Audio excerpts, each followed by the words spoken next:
so বন্ধুবান্ধীসকল মই এই ভিডিঅ'টোৰ পৰা আপোনালোকক ক'ব বিচাৰিম যে যোনবিলাকে দৰ্পণ পৰ্টেলত আপোনালোকে যোনটো এপ্লাই কৰিছিলে যোনটো ৰেজিষ্টাৰ কৰি পেলাই আপোনালোকে এপ্লাই কৰিছিলে সো এতিয়া আপোনালোকৰ যোনটো এডমিশ্যন অফাৰ্ড হয় এডমিশ্যন অফাৰ্ড মানে কোনখন মানে কলেজত আপোনালোকৰ একচেপ্ট কৰিছে আপুনি এডমিশ্যন ল'বৰ কাৰণে সেইকলটো চাবৰ কাৰণে আপুনি এনেদৰে আহিব লাগিব যোনটো অফিচিয়েল ৱেবছাইট মই ডেছক্ৰিপশ্যনত লিংক দি দিম তাৰ পৰা আপুনি ক্লিক কৰি আহিব পাৰিব প্ৰথমে আপোনাৰ ইম্পৰ্টেণ্ট ডেটছবিলাক আপোনাক কৈ দিওঁ যোনটো 12 পৰা যেহেতু 12 পৰা ষ্টাৰ্টিং হৈছিলে আপোনালোকৰ 12 এপ্ৰিলৰ পৰা আপোনালোকৰ 22 এপ্ৰিললৈকে হৈছিলে বাকি যোনটো 23 এপ্ৰিলৰ পৰা 24 এপ্ৰিললৈ আপোনালোকৰ এটা যোনটো প্ৰিপাৰেচন মেৰিট লিষ্টৰ কাৰণে আপোনালোকে আছিলে বাকি যোনটো 25 তাৰিখ হয় 25 তাৰিখ আজি যোনটো ৱেটিং লিষ্টৰ আহিছে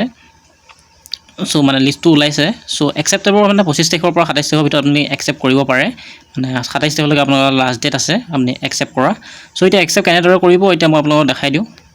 সো পোনপ্ৰথমে আপোনালোকে আহিব লাগিব প্ৰথম লগইন কৰিব লাগিব মই দেখাই দিছো বাৰু প্ৰথমৰ পৰা কেনেদৰে লগইন কৰিব লাগিব কি কৰিব লাগিব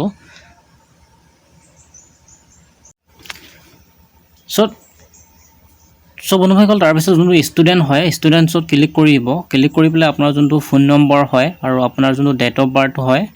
এটো যি দেখা পাইছে যোনটো 10 ডিজিট মোবাইল নম্বৰ আৰু ডেট অফ বাৰ্থ আৰু 6 ডিজিট যোনটো পিন দিছিলে দি পেলাই লগইন টু এছ ষ্টুডেণ্টত ক্লিক কৰি দিব সো মই এটো লগইন কৰি দিওঁ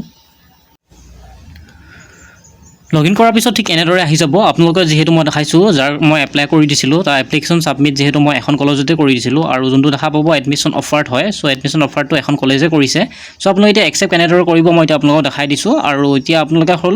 মেইন আপোনালোকে চাই লওক এতিয়া মই অফাৰটো আপোনালোকে এডমিশ্যন অফাৰটো আপুনি ক্লিক কৰি দিব সো মই তাত ক্লিক কৰি দিছো তাৰ পিছত ঠিক এনেদৰে আপোনালোকে দেখা পাইছে একনলেজমেন্ট ৰিসিভড ঠিক এনেদৰে দেখাই আছে ইয়াৰ তলতে আপোনালোকে ইয়াত দেখাব আপোনালোকৰ যোনটো একচেপ্ট বুলি একচেপ্ট আৰু আপোনালোকে এবাৰ তলত উইথড্ৰ বুলি দেখাব সো ইয়াত এখন কলেজৰ যোনখন মই কৈছিলো এখন আইএছএস স্কুল হয় সো এখন স্কুলত এতিয়া বৰ্তমানলৈকে যোনটো হেৰি হয় যোনটো একচেপ্ট অপচনটো হয় একচেপ্ট অপচনটো এতিয়া বৰ্তমানলৈকে আহা নাই যেহেতু 25 তাৰিখৰ পৰা আজিৰ পৰা যেহেতু অফাৰ কৰিছে মানে এখন যোনখন ৰহা আইএছএস স্কুলখন হয় স্কুলখনে ধৰক অফাৰ কৰিছে এই ধৰক ল'ৰাজনক বা ছোৱালীজনীক সো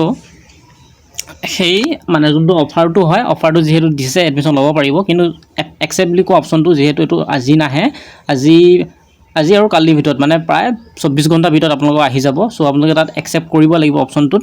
তাৰ পিছত আপোনালোকৰ হে কলেজখনত আপোনালোকে এডমিশ্যন কৰিব পাৰিব আৰু এটা আপোনালোকৰ কথাটো কৈ দিওঁ বুজাই দিওঁ সো এট আপোনালোকে যেহেতু মই ইয়াত এটাই মানে সেই এখন কলেজত এপ্লাই কৰি দিছিলো যদি আপোনালোকে ইয়াত 4খন বা 5খন কলেজত এপ্লাই কৰে তাৰপিছত কিন্তু আপোনাৰ যদি অফাৰ যোনটো এডমিশ্যন অফাৰ্ড হয় এডমিশ্যন অফাৰটো যদি আপোনাৰ হে 5খনতে আহে কিন্তু আপুনি যোনটো এডমিশ্যন অফাৰ্ড হয় যোনটো একচেপ্ট কৰা অপচনটো মই আপোনালোকক কৈছিলো হে একচেপ্টখন আপুনি এখন কলেজতে বা এখন স্কুলতে আপুনি কৰিব পাৰিব আপুনি গোটেই গিখনতে নোৱাৰে কৰিবলৈ সেই কাৰণে আপুনি চাই ল'ব কোনখন আপুনি কলেজত বা স্কুলত পঢ়িব বিচাৰে সো হেখনত ক্লিক কৰি পেলাই আপুনি একচেপ্ট বুলি কোৱা অপচনটো ক্লিক কৰি দিব সো একচেপ্ট বুলি কোৱা অপচনটো যদি যেতিয়া আহে মই ভিডিওটো আপোনালোক দি দিম মানে যদি আজি আহে মই আজি দি দিম নহলে তো যদি কাইলৈ আহে সো মই কাইলৈ দি দিম তো চেনেলটো সাবস্ক্ৰাইব কৰি লওক যোনে মানে চাই আছে সো মই আপোনালোকৰ এনে ধৰণৰ ইনফৰমেশন ভিডিওবিলাক আপোনালোকে পাই থাকিব তো জব ইনফৰমেশন হওক বা আপোনালোকে কেনেদৰে এপ্লাই কৰিব হওক মানে সকলোবিলাক ধৰক বেলেগতকৈ বেলেগ টপিকত মানে অলপ ভিডিওবিলাক পাব আৰু যোনটো অফিচিয়েল নটিফিকেশনৰ দ্বাৰাহে মই ভিডিওবিলাক বনাও নিশ্চয় জানে